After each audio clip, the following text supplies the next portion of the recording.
일곱째 날의 안식일 제정 이런 제목으로 말씀을 나누겠습니다.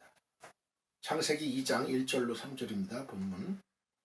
전체 6일간의 하나님의 창조 사역의 결과로요. 이 세상은 혼돈과 공허가 사라지고 질서와 조화 그리고 생명력이 넘치는 기쁨과 풍요의 동산이 되었습니다. 이 하나님께서는 당신의 모든 창조 사역의 완전성을 친히 인정하시고 만물 앞에 공증하시기 위해 제7일을 거룩하게 구별하시고 안식하셨어요. 본문은 바로 그러한 안식일 제정과 관련한 창조 제7일에 있었던 일에 대한 기록으로 안식일의 기원을 보여주고 있다는 점에서 매우 중요한 부분이라고 하겠어요. 안식일의 기원이 어디서 유래됐느냐? 그거를 이 본문은 나타내 보여요. 그 하나님은 안식일을 제정하셨는데 우리가 어떤 기념일 예를 들어서 제헌절이다 또 한글날이다 이러면은 그 날을 기념하는 거 아니에요. 우리가 평소에는 잊어도 1년에 한 번은 오늘 한글날이구나, 세종대왕님이 한글을 제정하셨구나, 오늘 제헌절이구나, 오늘 그 헌법을 제정한 날이구나, 이렇게 법을 제정한 날이구나, 이렇게 이제 기억하면서 그거를 떠올린단 말이죠. 평소에는 느끼지 못했던 것을 그 기념일에는 그걸 떠올리게 돼 있어요. 그래서 하나님은 항상 그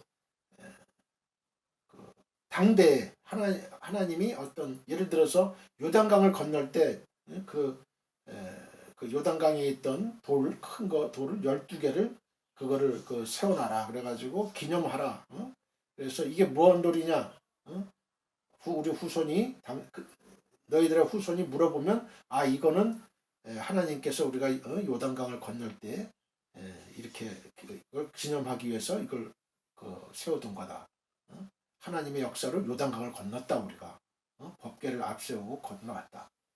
이런 거를 이제 상기시켜주고 하나님의 살아계신가, 역사하신가, 전능하심 이런 거를 이제 길이길이 잊지 않고 기념하라는 그런 뜻이거든요. 이 안식일도 마찬가지예요.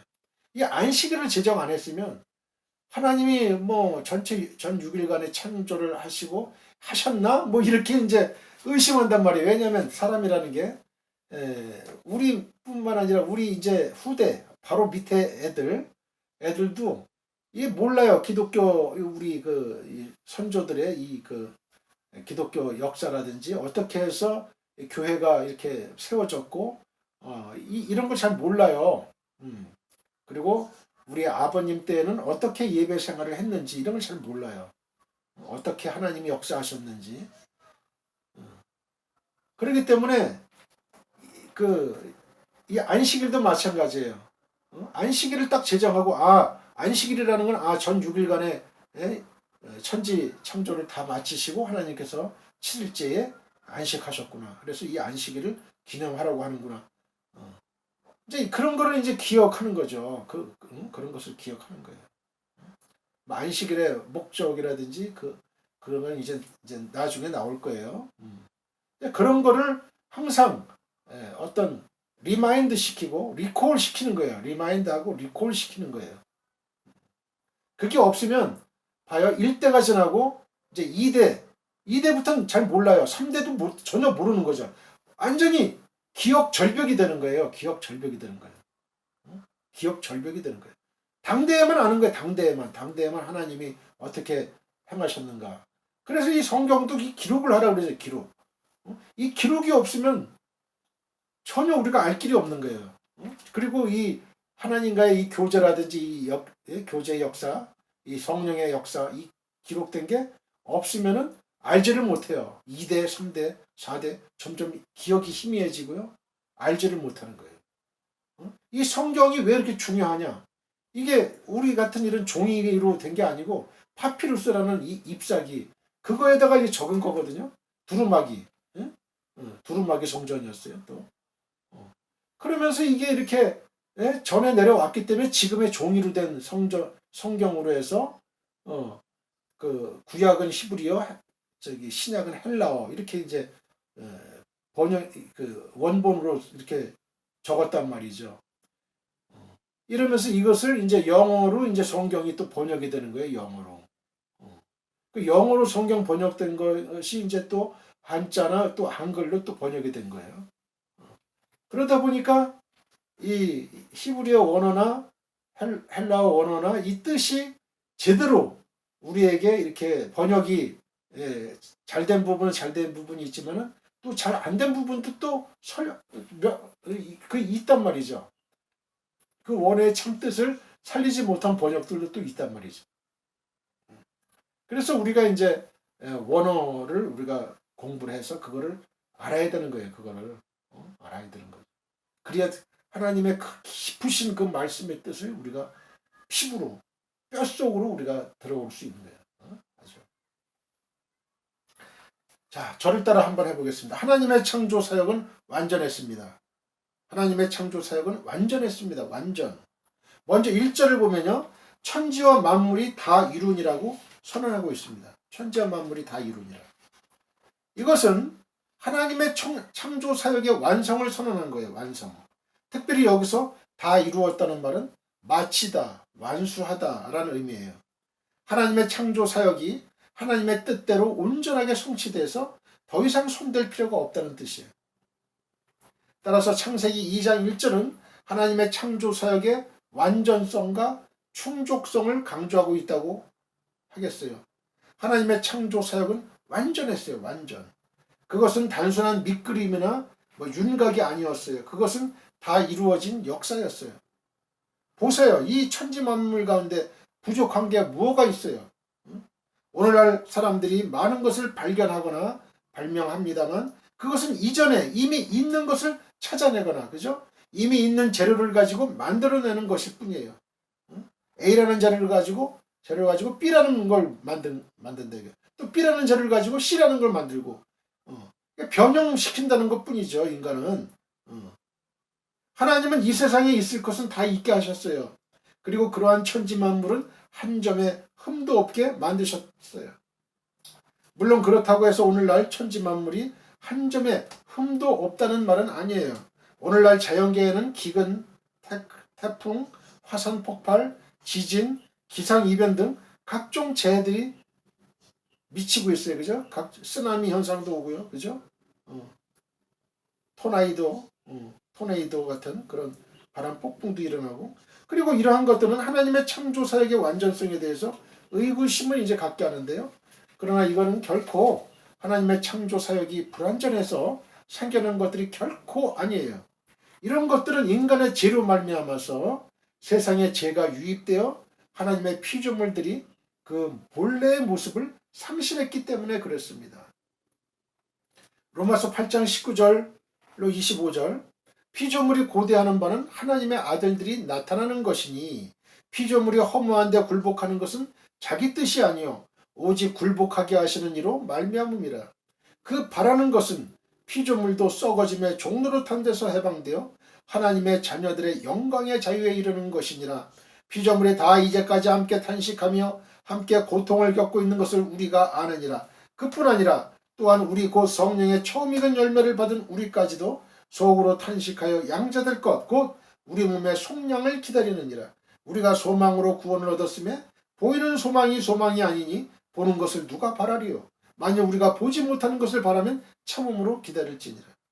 하나님은 이처럼 죄로 말미암아 그 본래의 아름다운 모습을 상실한 피조 세계를 장차 이 세상 마지막 때에 천지를 창조하실 때에 바로 그 말씀의 능력으로 다시금 회복하심으로 참으로 아름답고 아무런 흠도 없는 완전한 세상을 당신의 사랑하는 백성들에게 주어서 누리게 하실 거예요.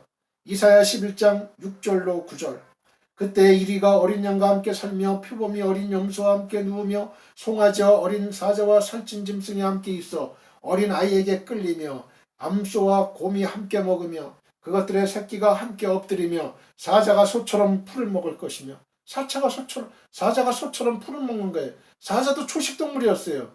제가 들어오기 전에는.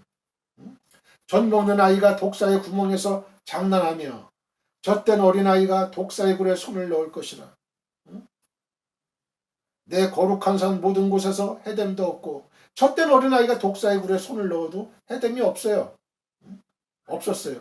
내 거룩한 산 모든 곳에서 해됨도 없고 상함도 없을 것이니 이는 물이 바다를 덮음같이 여호와를 아는 지식이 세상에 충만할 것입니다. 그렇게 이렇게 평화로운 이 세계가 에덴 동산이 죄가 들어옴으로 말미암아 질병이 찾아왔고요, 죽음이 찾아왔어요. 그리고 이 자연 세계와 부조화가 일어났어요. 다 모든 게 다 저주를 받았어요. 약육강식이 일어났어요. 육식 동물이 육식을 하게 됐어요. 이 사자가 소를 잡아먹게 됐어요. 이제는 적자 생존이 일어나게 됐어요. 피라는 경쟁이 일어나게 됐어요. 원래는 피라는 경쟁 사회가 아니었어요. 누구나 다 평화롭게 하나님이 주신 식물을 열매를 먹고 잘 살아갈 수 있게 됐어요. 예전의 노동은 지금의 노동과는 틀려요. 예전의 노동은 물론 일을 해야 따먹는 그런 행위를 할 수 있지만, 그러나 지금의 노동은 죄의 결과예요. 그래서 저도 그렇습니다. 일을 할 때 땀을 흘리고 힘들면 이거 아담과 하와가 죄를 졌구나. 죄를 져서 이렇게 이마에, 하나님이 말씀하셨잖아요. 너희는 이제 이마에 땀을 흘려야 이제 먹으리라. 그랬잖아요. 너희 식물을 먹으리라. 그렇구나. 이걸 다 성경적으로 이게 이해를 해야 돼요. 여자들이 이제 해산의 고통을 느낄 때는 그렇게 생각했어요. 이게 아담과 하와의 죄로 말미암아 이게 해산의 고통이 임했구나. 해산의 고통이. 이사야 65장 17절 이하를 봅니다. 보라, 내가 새하늘과 새 땅을 창조하나니 이전 것은 기억되거나 마음에 생각나지 아니할 것이라. 너희는 내가 창조하는 것으로 말미암아 영원히 기뻐하며 즐거워할지니라. 보라, 내가 예루살렘을 즐거운 성으로 창조하며 그 백성을 기쁨으로 삼고, 내가 예루살렘을 즐거워하며 나의 백성을 기뻐하리니 우는 소리와 부르짖는 소리가 그 가운데서 다시는 들리지 아니할 것이며, 거기는 날수가 많지 못하여 죽는 어린이와 수완이 차지 못한 노인이 다시는 없을 것이라. 곧 100세에 죽는 자를 젊은이라 하겠고 100세가 못되어 죽는 자는 저주받은 자이리라. 100세가 못돼서 죽는 자는 저주받은 자라. 100세에 죽는 자를 젊은이라 하겠다 이거예요. 그들이 가옥을 건축하고 그 안에 살겠고 포도나무를 심고 열매를 먹을 것이며, 그들이 건축한 데에 타인이 살지 아니할 것이며 그들이 심은 것을 타인이 먹지 아니하리니 이는 내 백성의 수완이 나무의 수완과 같겠고 내가 택한 자가 그 손으로 일한 것을 길이 누릴 것이며 그들의 수고가 헛되지 않겠고 그들이 생산한 것이 재난을 당하지 아니하리니 그들은 여호와의 복된 자의 자손이요 그들의 후손도 그들과 같을 것임이라. 그들이 부르기 전에 내가 응답하겠고, 이런 축복이 저와 여러분에게 일어나길 바랍니다. 축원드립니다. 그들이 부르기 전에 여호와 하나님이 응답하겠다는 얘기예요. 그들이 말을 마치기 전에 내가 들을 것이며. 할렐루야, 할렐루야. 다니엘이 하나님께 기도할 때, 내가 기도할 때 내가 이미 응답했다 이거예요. 그래서 미가엘 천사를 불러서 보냈는데 그 중에 방해 세력이 있어서 늦게 왔다고 미가엘 천사가 다니엘에게 얘기하는 장면이 있잖아요. 이사야 62장 25절 이리와 어린 양이 함께 먹을 것이며 사자가 소처럼 짚을 먹을 것이며 뱀은 흙을 양식으로 삼을 것이니 나의 성산에서는 해함도 없겠고 상함도 없으리라. 여호와께서 말씀하십니다. 이게 다 천년왕국을 얘기하는 거예요. 천년왕국.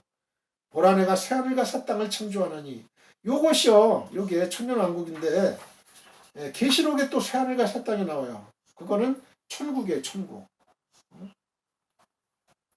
천국을 얘기하는 거예요. 영원한 천국을 얘기하는 거고, 요거는 사탄이를 무적행에 1000년 동안 잠시 가둬뒀을 때 천년왕국. 이거 이제 둘째 사망, 영원한 불못에 거짓 선지자와 짐승가 이 있는 곳에 사탄이를 그냥 집어넣어버려요. 그게 이제 영원한 지옥이고 우리는 영원한 천국에 가는 거죠. 틀려요. 그게 새하늘과 새 땅, 거기에 이제 이사야와 이제 계시록 틀리다. 이걸 아셔야 돼요. 구별할 줄 알아야 돼요. 한편 하나님의 창조 사역은 단지 원창조에서뿐만 아니라 죄로 말미암아 죽은 인간의 영혼을 다시 살리는 재창조 사역에서도 완전한 거예요. 완전. 원창조라는 건 뭐예요? 원창조는 지금 우리가 천지창조, 이게 원창조고요. 그 다음에 재창조는 예수님이 오셨잖아요. 예수님이 오셔가지고 인간의 죄로 말미암아 죽은 우리의 인간의 영혼을 다시 살리시잖아요. 그죠? 그게 이제 재창조. 이제 하나님이 백보자 심판에서 다시 또 심판하시고, 이게 구원사역, 인간의 그 구원사역, 이게 이제 재창조 사역에서도 다시 완전했다 이런 얘기죠. 인간의 영혼을 다시 살리는 사역이에요. 요한복음 19장 30절을 보면 성자 하나님으로서 원창조 당시에 성부 하나님과 함께 창조 사역에 동참하신 예수 그리스도께서는 십자가에서 죽으시면서 다 이루었다고 선언하셨어요. 이건 뭘 의미해요? 이것은 바로 주님의 십자가 죽음으로써 죄로 말미암아 죽은 인류를 다시 살리는 재창조 사역, 곧 구속 사역을 완수하셨음을 선포하신 것이었어요.